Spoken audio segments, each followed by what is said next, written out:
The morning light came soft and golden over Maplewood Estates, the kind of light that makes even ordinary suburban streets look like something painted rather than built. It filtered through the Japanese maple trees lining Crescent Way, dappled the freshly cut lawns, and fell in long warm stripes across the front porch of number 14, where David Leong had been standing since 6 in the morning, watering his wife's roses. They were not his roses, really. He would never call them that. They had been Eleanor's, planted by Eleanor's hands, fed by Eleanor's patience, shaped by Eleanor's eye for beauty that he had always admired but never fully understood. Eleanor had been gone for 3 years now, and David still watered them every single morning at 6, still deadhead the spent blooms the way she had shown him, still talked to them sometimes in the quiet way of a man who has not yet found another person worth talking to at that hour. He was 68 years old, and he moved the way men move when they have learned that the body is borrowed. Carefully, gratefully. His silver hair was neatly combed even at this hour, his linen shirt already pressed, his wooden cane, the one with the dragon carved into the handle, Eleanor's last gift to him, leaning against the porch railing within easy reach. His hearing aid sat snugly behind his left ear, a small beige device that his granddaughter Sophie had helped him pick out online, insisting on the most discreet model because she said, with the absolute authority of a 9-year-old, that it made him look distinguished. Sophie was coming this weekend. Sophie and her brother Michael and their parents, David's son James and his wife Rachel, were driving down from Portland on Friday evening. 72 hours away. David had been counting down for 2 weeks. He had already planned every meal. The planning of meals was something David Leong took with the seriousness other men reserved for architecture or surgery. Food, in his family, was never merely sustenance. It was history made edible. It was love in the only language his own father had ever been fully fluent in, the language of a full table, a steaming bowl, a dish that carried inside it the memory of the hands that first made it. His mother had taught him that. Her mother had taught her. And David intended to teach Sophie and Michael, one Saturday kitchen session at a time, until the knowledge lived in their hands the way it lived in his. This Saturday's centerpiece would be his mother's Cantonese braised pork belly, hong shao rou, a dish that required patience the way all worthy things do. The pork had to be blanched first, then seared until the skin turned amber and blistered. Then came the aromatics. Whole garlic cloves, fresh ginger sliced thick, star anise, cinnamon bark, dried tangerine peel. Then Shaoxing wine, good Shaoxing wine, not the cooking aisle imitation, and dark soy sauce and rock sugar, everything together in the pot, low heat, long time. 2.5 hours minimum. The kind of cooking that filled a house with a smell so layered and deep it felt like weather. David finished watering Eleanor's roses, tapped the soil gently at the base of her favorite, a deep red climber called Mr. Lincoln, which he found both appropriate and a little funny, and went inside to begin. He did not notice the curtain moving at number 16. Patricia Holloway noticed everything. This was something she said about herself with great pride, in the particular tone people use when they are describing a virtue that is, in fact, a compulsion. She noticed when the Garcias at number 22 parked their second car 2 inches over the property line. She noticed when the Okafor family's lawn service came on a Thursday instead of the approved Tuesday window. She noticed and documented, in a spiral notebook she kept on the kitchen counter, every infraction, real or manufactured, that she felt diminished the aesthetic and cultural standards of Maplewood Estates. She was 52 years old and had lived at number 16 for 6 years, having moved in after her second husband's consulting business relocated them from Scottsdale. She was blonde in the aggressive, architectural way of women who have decided that their hair is a statement, the style stiff and precisely shaped, resistant to wind or weather or any natural softening. She owned 11 variations of the same pastel outfit, today's was pink, and carried herself with the posture of someone who has appointed herself the final word on matters that were never hers to decide. Patricia was the HOA secretary. She had run for the position unopposed 3 years ago because no one else wanted it, which she interpreted as unanimous endorsement. She had a laminated copy of the HOA bylaws in her tote bag. She had the HOA community manager, Marcus Webb, on speed dial. And she had, in the past 14 months, filed 11 formal complaints against residents of Maplewood Estates. 9 of those complaints were against David Leong. She would have told you, and she told anyone who would listen, that her complaints were purely procedural. Standards-based. She had nothing against anyone personally. She simply believed in maintaining the character of the neighborhood, in protecting property values, in ensuring that Maplewood Estates remained the kind of community people were proud to call home. She said these things with the smooth fluency of someone who has repeated them so many times they have stopped noticing what the words actually mean. The first complaint had been about David's wind chimes. Too loud, she said, though the Hendersons 3 houses down said they could barely hear them. The second had been about the red paper lanterns he hung on his porch for Lunar New Year. A fire hazard, Patricia claimed, though she had never complained about the Christmas lights that turned the Mitchells' house into something visible from space. The third, fourth, and fifth had been variations on a theme, the smell. Something coming from number 14 that Patricia described, in her complaint forms, with words like pungent, overpowering, and, in one memorable instance, ethnically aggressive. Marcus Webb had read that last phrase, set the paper down slowly, and pinched the bridge of his nose.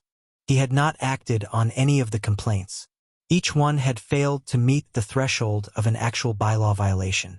But Patricia filed them anyway, with the serene persistence of someone who believes that paperwork is a form of power, that the repetition of accusation eventually becomes indistinguishable from evidence. On this particular Saturday morning, as David Liang's kitchen began to fill with the smell of ginger and star anise and pork beginning its long, slow transformation, Patricia Holloway stood at her kitchen window, nostrils flared, spiral notebook already open.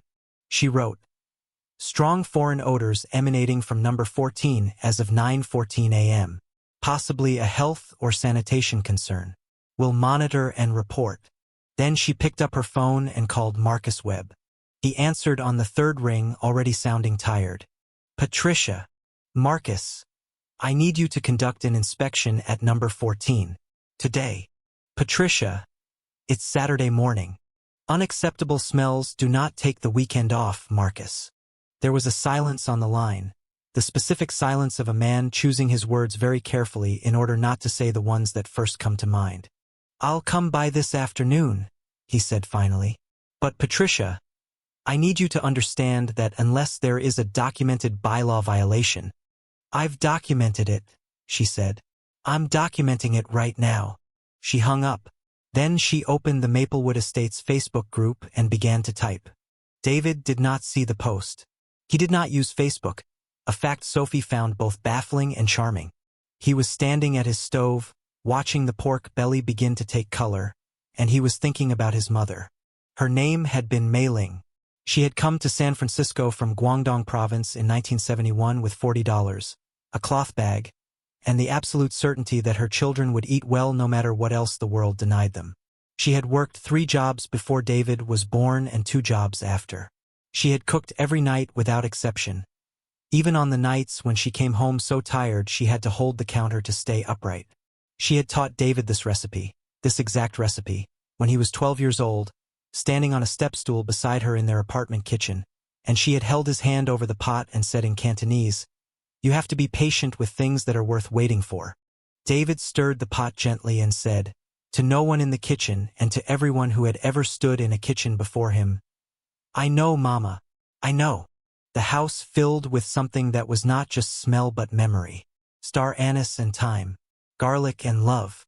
The deep, molasses-dark perfume of soy sauce and rock sugar beginning to reduce into something that had no name in any language except the language of home. Outside, Patricia Holloway's Facebook post was already gathering comments. David Liang, who had owned the land beneath both their houses for 31 years, kept stirring. He had nowhere to be. His grandchildren were coming on Friday. He had all the time in the world. Marcus Webb had worked in community management for 11 years, and in those 11 years he had developed a precise internal taxonomy of difficult residents. There were the grievers, people who complained because something genuinely hurt them, whose problems were real even when they were disproportionate. Marcus had patience for grievers. He understood loss and frustration. He understood that sometimes a barking dog at 2 a.m. was the last straw on a very long pile of straws. There were the paranoids, residents who had decided, usually after some original slight real or imagined, that the neighborhood was conspiring against them. They required careful handling, a lot of documentation, and occasionally a gentle suggestion that they speak to someone outside the HOA structure. And then there were the crusaders. Crusaders were the most dangerous category, because crusaders believed in themselves. They were not acting from pain or fear. They were acting from conviction, the absolute, unshakable certainty that they were the last line of defense between order and chaos, between standards and their collapse, between the neighborhood as it should be and the neighborhood as it would become without their vigilance. Crusaders filed complaints the way other people breathed, automatically, continuously, without ever once questioning whether the oxygen was actually there. Patricia Holloway was the purest crusader Marcus had ever encountered in 11 years of professional people management. He sat at his kitchen table that Saturday morning with his coffee going cold beside him, reading through her latest submission on the HOA online portal. She always filed them digitally and mailed a paper copy, because Patricia Holloway did not believe in redundancy as inefficiency but as thoroughness, and he felt the familiar combination of professional obligation and personal exhaustion that Patricia reliably produced in him. The complaint was titled, in Patricia's own words, Ongoing Nuisance and Possible Health Code Violation. Resident at 14 Crescent Way. Ethnically Derived Odor Disturbance. Marcus read that title twice. Then he got up, poured his cold coffee down the sink, made a fresh cup, and read the body of the complaint. It was 4 paragraphs long. It cited 3 previous complaints as precedent. It included a hand-drawn diagram. Patricia had actually sketched a rough map of the street with directional arrows indicating odor travel, and it concluded with a formal request for a property inspection, a written warning to the resident of number 14, and what Patricia described as a broader community discussion about odor standards and their relationship to property values. Marcus set the paper down. He thought about David Leong, whom he had known for 8 of his 11 years in this position. He thought about the quiet man with the carved cane who always offered him tea when he came by, who had personally mediated a boundary dispute between 2 neighbors 3 years ago with such grace and patience that both parties had left the meeting thanking each other. He thought about the roses David tended every morning, and the red lanterns he put up for Lunar New Year, and the way he waved to every person who walked past his house regardless of whether they waved back. He thought about the phrase ethnically derived odor disturbance, and felt something move in his chest that was not quite anger but was certainly its cousin. Then he picked up his phone and called Patricia Holloway back. "I'll come today," he said. "But I want you to be present, Patricia. I want you to show me exactly what you're describing." "Of course," she said, and he could hear the satisfaction in her voice, the sound of a woman who believes the machinery is finally moving in her direction. 2 o'clock, he said. "I'll be ready." He had no doubt she would be. What Marcus did not tell Patricia, what he had not told anyone, because it was not his information to share and because some knowledge is best kept quietly until the moment it becomes necessary, was that before he had made that call, he had opened a different file on his computer. Not the complaint file, the ownership file. Maplewood Estates had been developed in 1989 by a small private investment group that had since dissolved, its assets distributed among the original stakeholders. The HOA had been incorporated that same year, its founding documents signed by 3 individuals. 2 of those individuals had long since sold their properties and moved on. The 3rd had never left. The founding president of the Maplewood Estates Homeowners Association, the single largest property stakeholder in the development, holding deed to 7 lots including the common areas, the entrance landscaping, and the community green space. The man whose name appeared at the top of every HOA charter document, whose signature had established the very bylaws Patricia Holloway now carried around in her tote bag like a scepter. Marcus looked at the name on the founding document. David C. Leong, President and Primary Stakeholder. Maplewood Estates HOA. EST 1989.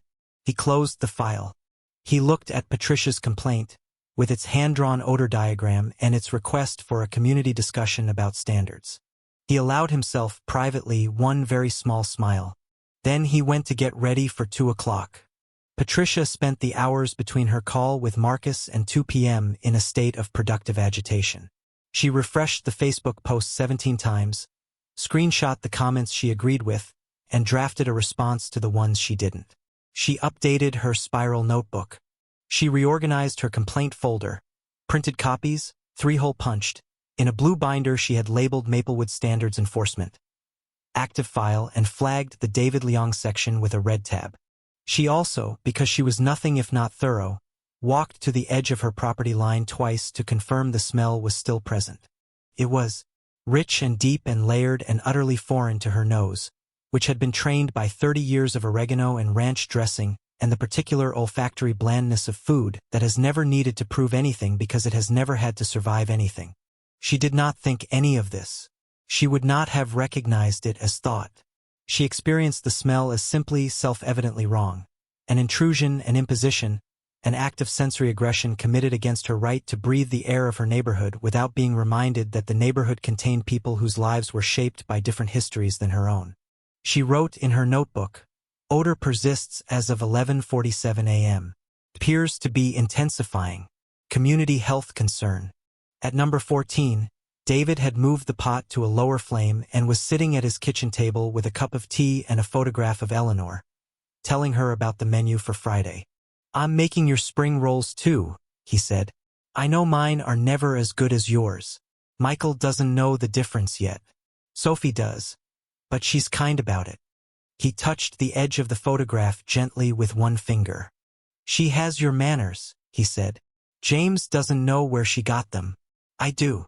At 1:45 p.m., Marcus Webb pulled up to Crescent Way in his HOA-issued sedan, parked in front of the community green space, and sat for a moment before getting out. He had his compliance folder with him. It was thicker than Patricia's and organized differently, not by complaint, but by documentation type. Ownership records, bylaw founding texts, complaint history cross-referenced against bylaw sections. A printed copy of the Fair Housing Act provisions relevant to complaints citing cultural or ethnic characteristics. And at the very front, in a clear plastic sleeve, the founding HOA document bearing David Leong's signature and title. He got out of the car, straightened his jacket, and saw Patricia already standing on the sidewalk in front of number 16. Blue binder under her arm, expression set in the particular configuration of a woman ready to be agreed with. Down the street, at number 14, the front window glowed warmly with kitchen light. Marcus could smell the cooking from where he stood. He took a slow breath. It smelled like history, like patience, like a family that had survived long enough to pass its recipes down.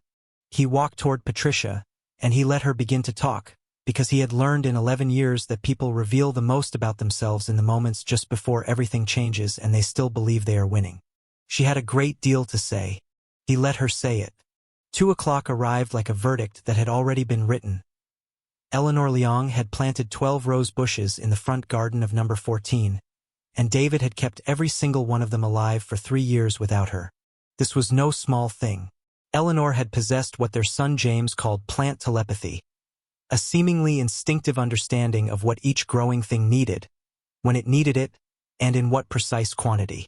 She could walk past a struggling plant and diagnose it the way doctors diagnose patients, by looking, by touch, by some accumulated knowledge so deeply internalized it had become intuition.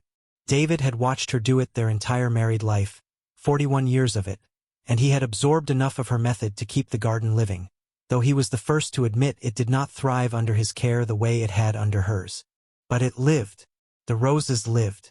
And on the morning that Marcus Webb drove down Crescent Way with his folder of founding documents, the Mr. Lincoln climber on David's front porch was producing the deepest, most extravagant blooms it had offered in 3 years, great crimson cups of flower that opened fully in the morning sun and held their color all day. David had noticed them that morning and stood on the porch for longer than usual, looking at them. He thought Eleanor might be making a point. She had always had opinions. David was not aware of the gathering outside his house initially, because his hearing aid was on the kitchen counter and he was at the stove, checking on the pork. He had moved to the secondary task now, preparing the accompaniments, the braised baby bok choy, the steamed jasmine rice that would need to go on in 30 minutes, the simple cucumber salad with sesame oil and rice vinegar that Sophie always ate more of than anyone expected for a 9-year-old. He was humming. An old Cantonese folk song his mother had sung while she cooked, one he had not thought about in years and could not have said, if asked why it surfaced today. It surfaced the way all old music surfaces, unbidden, from somewhere below thought, called up by the smell of familiar food and the particular emotional temperature of a person who is cooking for people they love. He did not hear Patricia Holloway's voice rising outside. He did not hear her telling Marcus, in the carrying tone of a woman who has fully committed to her own performance, that the situation had gone on long enough, that the community deserved better, that some people simply did not understand what it meant to be a considerate neighbor in an upscale development, and that if Marcus would not act, then she would take the matter to the county health department, to the city council, to whatever authority was available and willing to listen to reason. He did not hear Marcus respond in the measured, careful tone he used when he was preparing to say something that would change the shape of a conversation permanently. He did not hear any of it. He was humming and cooking and thinking about Sophie eating cucumber salad, and the Mr. Lincoln roses were opening in the morning sun on the porch, and the kitchen smelled like his mother and his wife and every good meal he had ever been loved through. What David did hear, eventually, was a knock at the door. He turned the flame down, wiped his hands on his kitchen towel, retrieved his cane from where it leaned against the counter, put his hearing aid in. He had learned not to answer the door without it, after a series of conversations he had only half participated in, and walked to the front of the house. He opened the door. Marcus Webb stood on the porch, and behind Marcus, on the front path, stood Patricia Holloway with her blue binder, and behind Patricia stood. David noticed this with some surprise. 7 or 8 of his neighbors, drawn by the Facebook post and the general gravitational pull of conflict, all of them watching from a respectful distance with expressions ranging from concerned to curious to, in the case of Elena Garcia from number 22, barely contained fury directed entirely at Patricia. David looked at Marcus. Marcus looked at David. Something passed between them, the specific communication available only to people who have known each other long enough to have accumulated a shared understanding of what situations mean. "David," Marcus said, "I'm sorry to disturb your morning." "It's no disturbance," David said. His voice was what it always was, quiet, even carrying no particular weather. "Would you like to come in? I have tea." "I would," Marcus said. "But first, there are some things that need to be said out here, if you don't mind." David looked past Marcus to Patricia.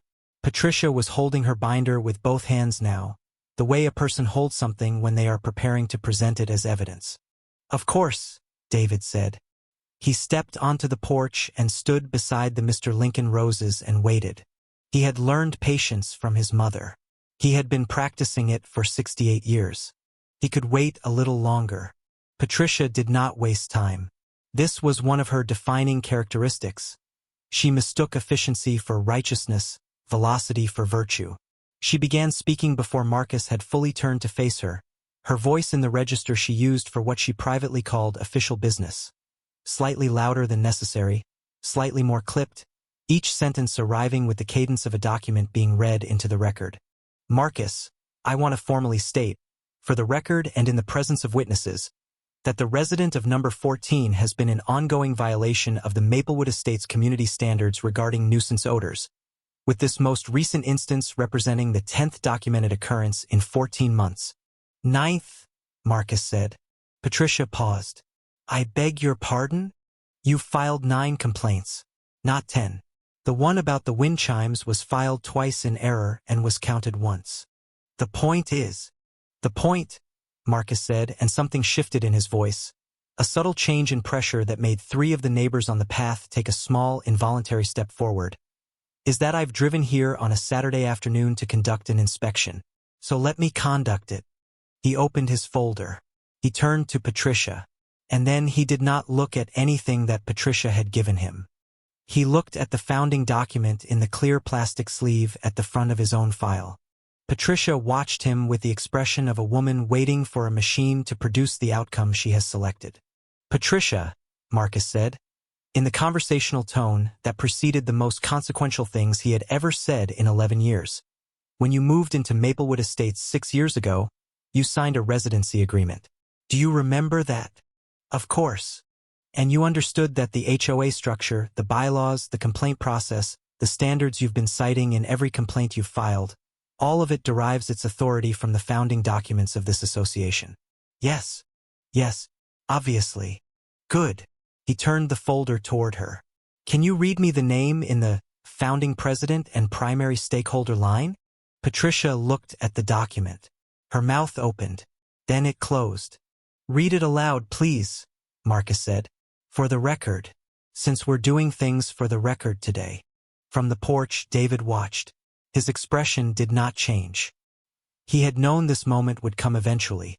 Had known it for months, each complaint another thread pulling at a knot that could only be untied one way. He had chosen not to intervene directly because that was not his nature, because he believed that truth was not something that needed to be forced, only waited for. Eleanor had believed that too. You have to be patient with things that are worth waiting for. The roses moved in a slight breeze. Patricia Holloway read the name on the document. She read it in a voice that had gone very small, from which all the official register had departed, leaving only something thin and airless and suddenly terribly aware. David C. Leong, she said. The silence that followed was the loudest thing that had happened on Crescent Way in years. There is a specific kind of silence that falls after a certain type of revelation, not the silence of absence but of reckoning, the silence of a world rearranging itself around a fact that has always been true but has only now been spoken aloud. It is the silence of foundations being discovered, of ground proving more solid under one person's feet and more hollow under another's than either of them knew. That silence fell on Crescent Way at 2:09 p.m. on a Saturday, and it lasted for 7 full seconds, which is a very long time for that many people to say nothing. Patricia Holloway stood holding her blue binder and staring at the founding document as though it had said something personally offensive to her, which in a sense it had, in the sense that reality is always offensive to the version of events we have constructed to avoid it. David stood on his porch beside Eleanor's roses and said nothing, because nothing needed to be said yet, and he had learned that the moments before necessary words are sometimes as important as the words themselves. The neighbors on the path, Elena Garcia and her husband Robert, the Hendersons from number 18, young Priya Nair from number 20 who had moved in 8 months ago and had already been on the receiving end of 2 Patricia Holloway complaints about her car's paint color, stood very still, the way people stand when they understand that they are witnessing something that will be described later, retold, become part of the small mythology of the place where they live. Marcus Webb closed his folder and let the silence finish its work. Then he spoke. Patricia, he said, I want to walk through something with you. And I need you to listen carefully because this conversation is going to have consequences, and I want to make sure you understand what they are before they happen. Patricia's jaw tightened. The binder pressed harder against her chest. I don't understand what the founding document has to do with my complaint. It has everything to do with your complaint. Marcus's voice was still measured, still calm, but it carried now the quality of something with mass and direction, something that did not intend to be interrupted. David Leong is not just a resident of Maplewood Estates. He is its founding president. He holds deed to 7 properties in this development, including the community green space, the entrance corridor, and the landscaped median on Crescent Way. Every bylaw you have cited in every complaint you have filed was written by a committee he chaired in 1989. His name is the first signature on the HOA incorporation document. He established the complaint process you have been using. He let that settle. He established it, Marcus continued, with specific provisions against its abuse, which is why I'm here today, not to inspect number 14, but to discuss the 9 complaints filed against it. Patricia opened her mouth. I'm going to finish, Marcus said, with a gentleness that was somehow more final than firmness would have been. Patricia closed her mouth. I've reviewed every complaint you've filed against this address. I've cross-referenced them against the actual bylaw language, against our documentation of similar situations in the development, and against the chronology of your residency here. The wind chimes complaint. No noise ordinance violation was found, and the same type of chimes exist at 4 other addresses without complaint. The Lunar New Year lanterns complaint. No fire code violation was found, and holiday exterior decorations are explicitly permitted under Section 7.4 of the bylaws. The odor complaints, all 7 of them, including today's, cite no specific bylaw provision that cooking smells constitute a violation, because no such provision exists. He reached into his folder and produced a second document. A printed log, David's address at the top, 9 entries below it, each with a date, a complaint description, and a one-line disposition. 9 complaints in 14 months, Marcus said. 0 violations found. 0. Not 1. He looked up. And every complaint has been against the same address. One specific neighbor. With descriptions that reference, and I'm quoting directly here, foreign-derived disturbances, ethnic odor intrusions, and in one case, culturally incompatible lifestyle practices. Elena Garcia made a sound. It was brief, involuntary, the kind of sound that escapes before a person decides whether to make it. Patricia's face had undergone a series of rapid transformations. Indignation, calculation, a flash of something that might have been the beginning of understanding quickly suppressed, and then a settling back into something harder, more defensive, the face of a person who has decided that doubling down is the same as standing firm. I was citing community standards, she said. You were citing a feeling, Marcus said quietly, and you were using the complaint process as a vehicle for it. That is a misuse of HOA infrastructure, and it is documented, and it is something the board takes seriously. David had been listening from the porch with his hands folded over the top of his cane and his eyes slightly lowered, not from shame or defeat but from the particular interior focus of a person who is managing their own emotion carefully, the way you manage a flame you do not want to extinguish but do not want to let become a fire. He was thinking about his mother. He was thinking about the jobs she had worked and the comments she had absorbed and the smile she had maintained and the way she had channeled every indignity into the next meal, the next lesson, the next morning at the stove. He was thinking about how she had never explained herself to people who had decided not to understand her, and how she had told him, when he was old enough to need to hear it, that the greatest power available to a person of dignity was the refusal to collapse. They want you small, she had said. Stay large. He had stayed large. For 68 years he had stayed large. And standing on this porch in the morning sun, beside his dead wife's roses, in the house he had chosen and paid for and built a life in, he stayed large still, not in volume, not in gesture, but in the simple, immovable fact of his presence. He was here. He had always been here. He had built the place they were standing in. That was enough. Marcus turned to David then, and the tone of everything changed, shifted from official register into something more direct, more human, the voice of a man addressing a man. David, he said, I owe you an apology on behalf of this association's administrative process. These complaints should have been flagged earlier. The language in several of them warranted a formal review that should not have required today's situation to initiate. I'm sorry that it took this long. David looked at him for a moment. You're doing it now, he said. That's what matters. Marcus nodded. He looked down at his folder, and then he did something that made Patricia's breath catch audibly. He produced a third document, a single-page form, pre-filled official HOA letterhead, and he held it out toward Patricia. This, he said, is a formal notice of complaint process misuse. It will be placed in the HOA administrative file. It constitutes a first formal warning, and it triggers a mandatory board review of your HOA membership status. Additionally, he reached back into the folder. Per the bylaws section 12.1, which you are welcome to look up, the secretary position requires the incumbent to be in good standing with no active formal warnings. As of this moment, you are not in good standing. Patricia took the paper. Her hands were not quite steady. You're removing me as secretary, she said. It was not a question. The board will convene a formal vote, Marcus said. But I can tell you that I will be presenting this documentation, and I will be making a recommendation. He closed his folder with the specific quiet finality of someone who has said everything that needed to be said and intends to say nothing more on the subject. The neighbors on the path were very still.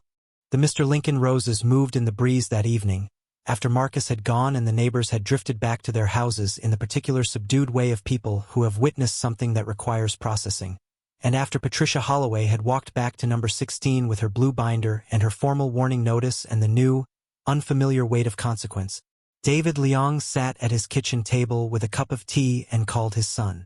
James answered on the second ring, already mid-motion. David could hear the sound of his household in the background, the specific beautiful chaos of a home containing 2 children under 12, Sophie's voice somewhere in the distance announcing something with great urgency about a hamster. Dad, hey, everything okay? Everything is fine, David said. I just wanted to hear your voice. There was a small pause. The pause of a son recalibrating from the functional frequency of a Saturday evening to the frequency required when his father calls not with information but with need. We're still coming Friday, James said. Sophie's been talking about your pork belly since Wednesday. She made me write a list of questions she wants to ask you about how to make it. David smiled. She wants to learn? She wants to learn everything. She's 9 going on 40. James paused. What happened today, Dad? David considered the question.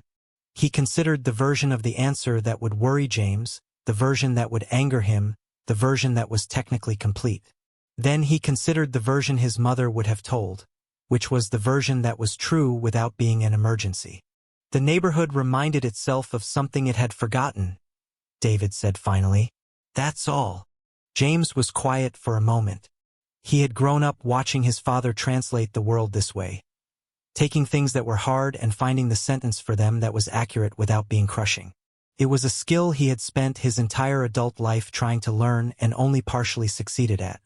Okay, James said. We'll see you Friday. I'll have the pork belly ready. Dad. James's voice shifted again, into something younger, less certain. You know we're proud of you, right? Not just for the HOA thing. For everything. For staying. David sat with that for a moment. I know, he said. Your mother made sure of it. He hung up the phone and sat in the quiet kitchen, the pork belly covered now and resting in the pot on the stove, its long work finished for the day. The kitchen smelled extraordinary. It smelled, David thought, the way a home is supposed to smell. Like effort made on behalf of someone you love, like patience exercised in faith, like the conviction that the people coming to your table are worth cooking for at this level of care. He got up, went to the window, looked out at the garden in the evening light. The Mr. Lincoln roses had closed for the day, the way roses do, drawing themselves back into themselves as the sun went down, conserving what they had for tomorrow. David thought about what Eleanor would have said. This was something he did daily, not as grief exactly, or not only as grief but as consultation. Eleanor had been the sharper of the two of them in certain specific ways, particularly in her understanding of people's motivations and the economy of their fears, and he had learned over 41 years to bring her the situations he didn't fully understand and trust that somewhere in the process of explaining them to her, he would begin to. What Eleanor would have said about Patricia Holloway. He thought about it for a long time, standing at the window with his tea. She's afraid, Eleanor would have said eventually. Eleanor always arrived at fear